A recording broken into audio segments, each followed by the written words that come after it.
Hello and welcome. My name is Margaret. I'm a historical costumer and textile conservator in training. And today, I just wanted to have a chill little video with you guys to reorganize this space in my house. This is my house. I live in an apartment. I live in a one-bedroom apartment. This is my bookshelf. Beautiful, beautiful. Of all my costuming books. I do have a bookshelf in my other room and probably move some of these over because I'm not sure what the weight limit is on this, but I'm guessing it's not what's on here. I did have a really great video for you guys today. It was putting together my pocket hoops. However, my computer motherboard decided that it was not one for this world anymore.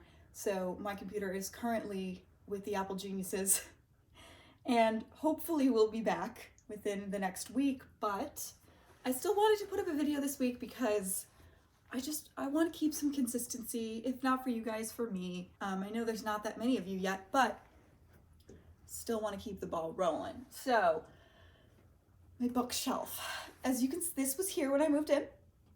And as you can see, I have taken a lot out of my bookshelf and not put it back up because frankly, I use my books. I use my books a lot.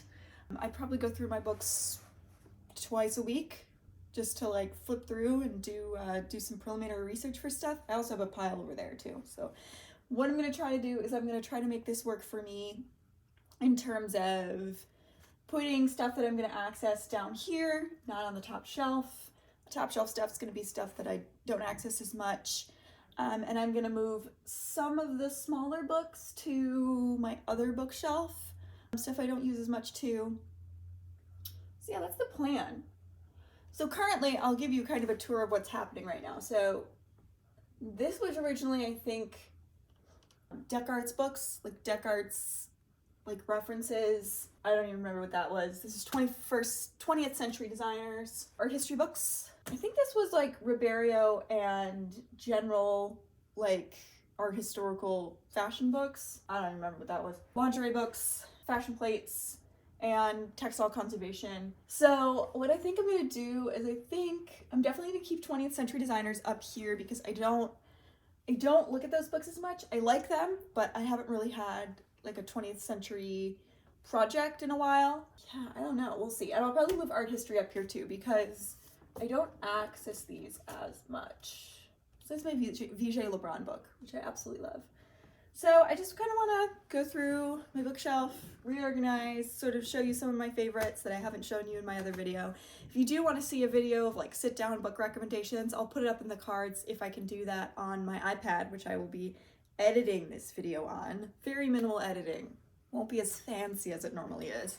Yeah, you can check out that video, my costume book recommendations for beginner to advanced. Sort of brings you through books that I would personally recommend to beginning costumers, to sort of what I like to call like the seminal works of costuming, and then also just some of my personal favorites. But I have a lot of favorites because I have a lot of books.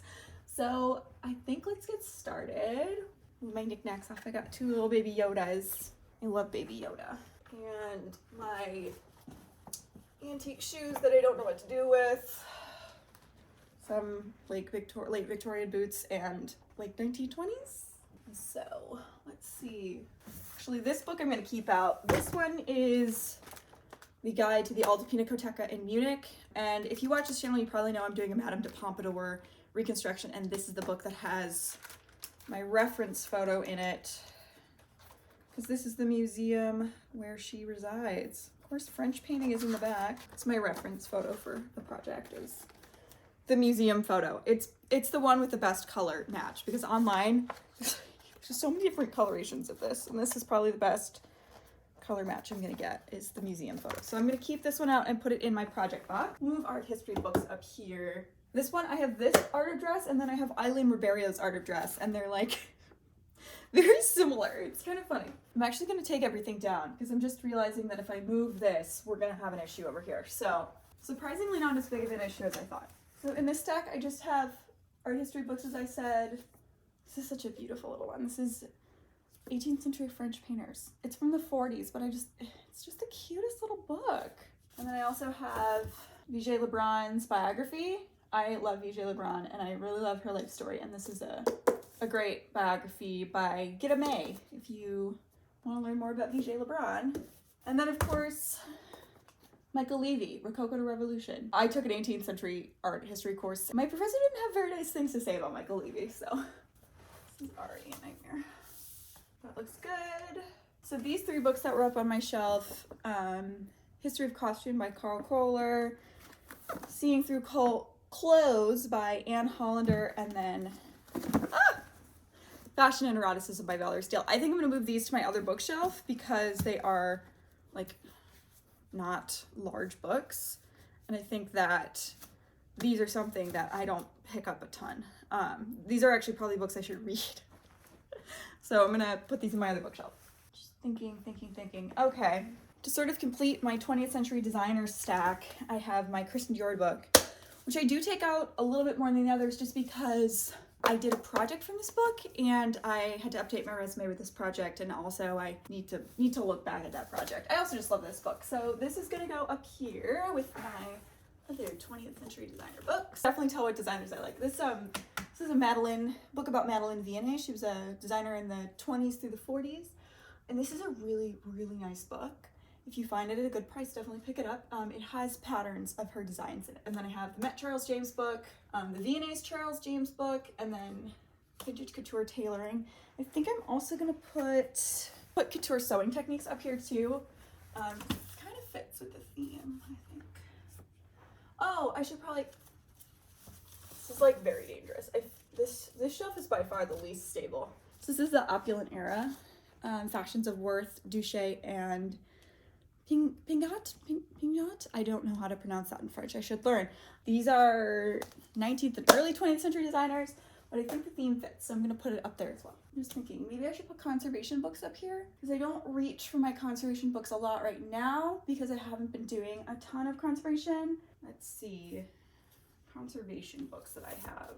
We have these two, Practical Guide to Costume Mounting and Refashioning and Redress, Conserving and Displaying Dress.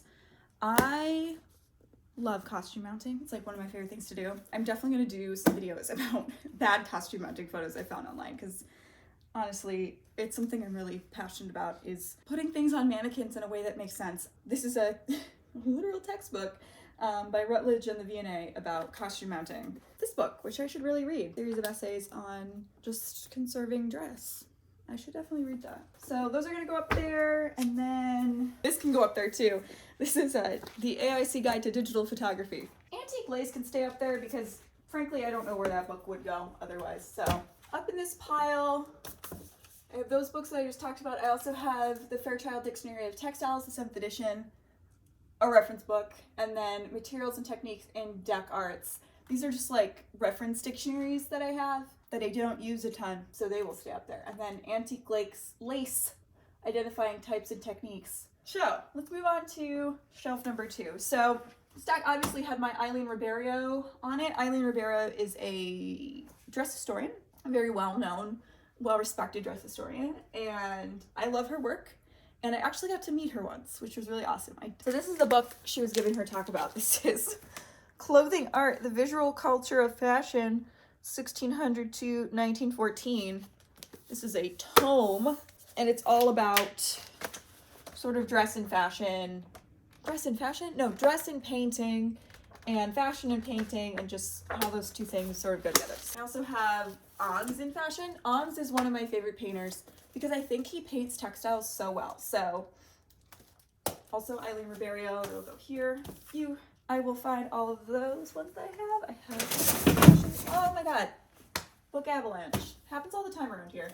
See, I have a 1-bedroom apartment and I buy books like I own a house, so things happen. It's hard like engineering book stacks to be the most stable. I feel like I have one other Ribeiro.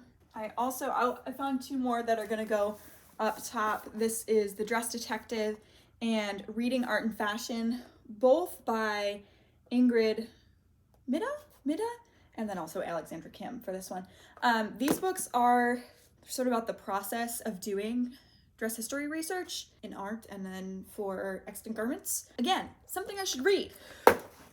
It's a theme. I have a lot of books that I should really read, so those are gonna go up there. They're easy to get. They're light too. Okay, so the Eileen Ribeiro stack. I was sure I had another one for books. Maybe that was a figment of my imagination. Yeah, okay, so that stack, we will build on it. So I think over here, we'll do photography and we'll do Dover books. I am also gonna put Jane Ashford, The Art of Dress, put this up here as well. Partially because I like the fact that I have 2 different books called The Art of Dress, which is just ridiculous. Why? I know why, because that makes sense to me. Okay, so first book I'm gonna put on the photography stack is Dress for the Photographer. This is my newest book. This is all about fashion in early American photography. On the other side, I'm going to do, well, first I'm gonna put this book down. This is a survey of historic costume. This was my textbook for my dress history course when I was in college. She's gonna go here. No real other reason. Okay, so, oh my lord, because I think it looks good there. Karen Identification, 19th Century Prints. This is a book that I just got from school, so that will also go here. Oh, Patterns of Fashion. I keep my Patterns of Fashion in my TV stand with my art binders because I tried storing them up here and it does not work. Those books do not work in a bookshelf. I'm gonna put Age of Undress. This is a book about the 1790s. I'm gonna put that here. I don't know why, but it feels like it fits there. My Dover Publishing Company books, Early American Photographs, that will go there. Okay, so this is my stack of Dover Publishing Company books, and I feel like I have a couple of others, but this is what I got for right now.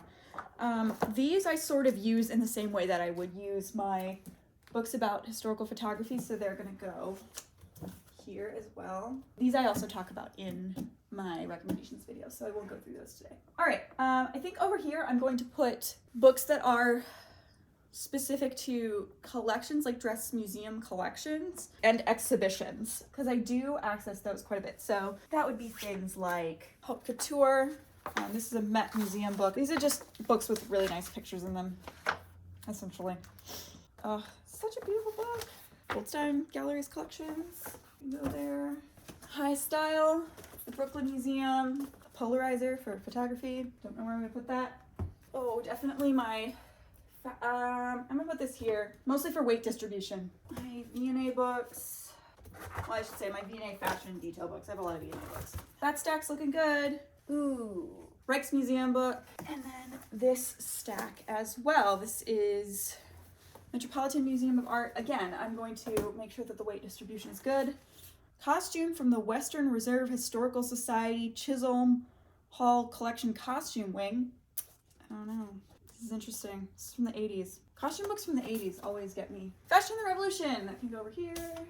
And American Style and Spirit. This is a V&A book as well. We're getting there. We're getting there. The one that's picking out to me that I don't really want in this section is Exhibiting Fashions Before and After 1971. It's also a book I need to read. I want to do a video on the history of displaying dress and collecting dress because it's really, really interesting. And it's sort of like the historiography of my field, because there's a lot of wonky things that went on with dress collecting, not only in museums, but privately as well. Dress is not something that has really been valued as art objects for a long time, or like stuff that should be saved. And I think that's a really interesting topic to discuss. So this book, I'm gonna put here because I don't really have anywhere else to put it. Speaking of stuff that should be in here, this is like, you know, what happens when, catch all, I have a bunch of postcards. I've got some chromogenic color prints. I have a bunch of antique prints, and then this, which I need to put on my wall. So this I'm gonna set aside, and the rest of these I need to put in the other room. Including this. This is a Godey's Ladies magazine that I need to fix the fashion plate on because she is rusty. All right, we're getting down there. We're getting down there. By the way, this stack of books that I have right here, this is my current stack of research books for a video I'm working on that was gonna come out next week, but probably now 2 weeks from now because of my computer, you know, deciding that it didn't want to live anymore. That I also might put in a different room. Forbidden Fashions. This is a book I also need to read. Yeah, this seems like a really interesting topic, so I'm probably gonna put this by my nightstand because this is something that I actually want to read. This book I got at the Strand bookstore in New York. This is Collecting Costume, Care Display of Clothes and Accessories, and this book was published in the 1980s. So this is just really fun for me because I'm a total nerd about collecting dress and, you know, preventative conservation and keeping it in tip-top shape. So this is actually gonna go up here. There. And then this book, The Complete Book of Fashion History. This is actually a children's book about dress history, and it's got a lot of like the standard dress history myths in it. So I would love to do a video on the parts of this book that I'm knowledgeable about, which is 18th and 19th and early 20th century dress. So that is also going to go in the other room because I don't need to reference that on a daily basis. All right. So let's go to my favorite stack, my stack about historical lingerie. I love historical lingerie. It's my favorite. So this stack's actually pretty good so far. We just got some things we need to take out of it, like a bunch of articles I've printed out. This goes up here. This is another Dover book. Okay, so currently in the lingerie stack, we have Fashioning the Body, another book I need to read. We have Knitting Lingerie Style, which can definitely go in the other. History of Underclothes by Cunnington, that can stay here. Corsets and Stays for the Modern Body. This is not my favorite book, but we'll keep it out. Just a little pamphlet really about the history of underwear. Lingerie in Vogue, Bound and Determined. We will, even though that is a Dover book, we'll keep it in this stack. And then The Corset by Valerie Steele. So other books that I'm going to put on here are Foundations of Fashion. This is the book about the Symington collection. Oh my God. Seriously? Apparently that book is like ready to kill. Just get a freaking chip out of my wall. Okay. Structuring Fashion. It's a good one. Those. I do have more books about underwear, which I will get up there momentarily. Where are they? Oh, yep, we have, don't do that to me, Lingerie, 2 Centuries. We've also got Exposed: A History of Lingerie. This is the FIT book about their exhibition. Oh, this is looking so much better. Okay, we also have Corsets and Crinoline by Nora Waugh. We have just an entire stack about underwear. Oh, I almost forgot. Corsets by Jill Solon. This is a book that I use surprisingly often. I talk about this one in my recommendation video as well. Right? Beautiful, beautiful. Oh. So this book, An Elegant Art. This is a Lacma book from the 80s. This is also going to go up here. Right next to Revolution Fashion because they are sort of the same time period. And honestly, we're like published around the same time too. So this is looking good. Something also that I'm going to put up high. This is the Philadelphia Institute of Art guidebook. Whenever I go to a new like large museum, I love to get their guidebook just so it reminds me of like what they have in their collection. And I actually might keep this out for hot sec. I'm gonna keep this out for hot sec because I'm doing a project on 18th century painted gowns right now. So this will go in my other stack of books. I literally just have like stacks of books around my apartment for like different projects I'm working on. Like this stack for a video, I have my stack for my Madame de Pompadour project, I have my stack for my research project that I'm doing for class right now. So it's really just chaos, obviously, unmitigated chaos in this apartment. Okay, so we're getting down to books that I use for costuming. So right here we have my books about fashion plates, not of, they do have fashion plates in them, but they are about fashion plates. So I have hand-colored fashion plates. I bought that at Ease Bookstore, so that was published a while back, but Fine Art of Fashion Illustration and Fashion Plates, which are both pretty newer publications that are also like really committing to the half-covered fabric spine thing. I don't know if that's coincidence or not. So I also have on top here 17th Century Costume by the Glasgow Museums. So here I'm probably going to put, I think I'm going to move all of my other, that's a lot of books to put on that stack. I'm just thinking about this. Yeah, I think we're gonna split this up in 2 categories. We're gonna do more like academic, exhibition-focused books, and then over here we're going to put all of my like costuming resources, like maker books. So the next 2 books I'm gonna put on the top of the stack are Tudor Textiles and Tudor Fashions, both Yale books, both by Ellery Lynn. I don't know a lot about Tudor fashion, so I wanted to have some books to teach me about Tudor fashion because I want to do a project with Tudor fashion in the meantime, but I'm not going to access them as much, so I'm going to put them on the bottom. And then my favorite aspect of dress. We have this, Selling Silks, that on next. And then on top of that, okay, here's another stack of stuff that does not need to be in here. An AIC article, I have on my articles bag, and a stack of antique telegram papers. Does not need to be in my bookshelf. So this Time magazine about Claire McCardle. I can go in my other bin. Next we've got this silk designs of the 18th century. Go on top of here, top of selling silks, and this stack is already basically maxed out. These two little books about Jane Austen, fashion in the era of Jane Austen. I'm actually gonna put this on this stack right now. Interwoven Globe can also go here.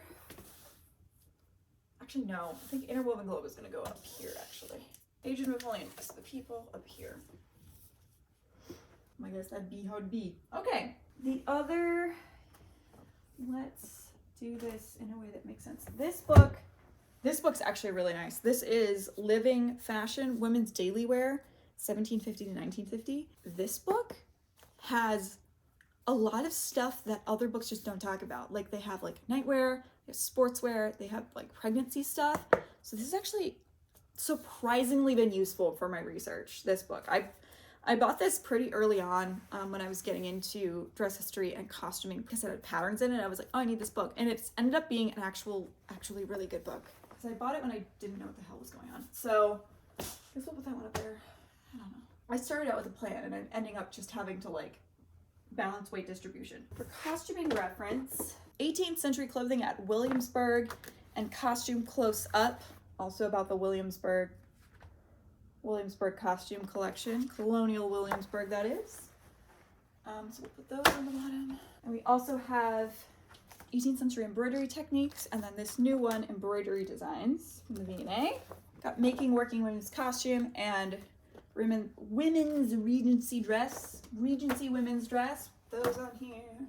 Jean Honeysett, Norwa, Cut of Women's Clothes. Oh my god, we're getting there. And we've got Draping Period Costumes, and then American Duchess Guide to 18th Century Beauty. That's that. I just still have a stack of stuff here, which I can fit that in there. These are mostly process books, so they're mostly gonna go here. And then I have the two books over here that go here. So this is my bookshelf. This is my newly organized bookshelf. I have to reorganize. Oh, gotta put the baby Yodas back into place. Very important. This is not how this is gonna stay. I have a feeling that I will be doing research and I'll be pulling stuff down and I'll be stacking it up and I will have to do this again in a month. I'm very certain that I'll have to do this again in a month. But that's just kind of my life and how this apartment kind of is working. It would be better to have an actual bookshelf. However, this bit came free with my apartment and I'm just gonna, it works enough and I don't really have space for another bookshelf. This space is pretty tight for me, but then again, all spaces get tight for me. It's the nature of who I am, unfortunately. So yeah, this is how it is right now. I hope you enjoyed watching this cozy little video that I put up. Next week, I hope that I will have my computer back so that I can post the video I had edited for this week. That is my video on my pocket hoops. I'm actually gonna start filming the rest of that Madame de Pompadour video today and start making that petticoat. If you want to see that and more videos about making, more videos about historic dress and preservation tips, you can follow along with this YouTube channel by hitting the subscribe button down below. If you like this casual stuff, which I didn't intend to do more of, but if you like it, I guess hit the like button and I will think about organizing other parts of my apartment with you. My closet needs to be organized. My sewing supplies need to be organized. Additionally, if you would like to follow along with my progress on some of my projects, you can do that over on Instagram at Costume and Conservation. And if you want to see quick tours of my antique garments, as well as just sort of my everyday shenanigans, you can go follow me over on TikTok at Costume and Conservation. I hope you enjoyed this video, and I hope you have a lovely day. Catch you in the next one.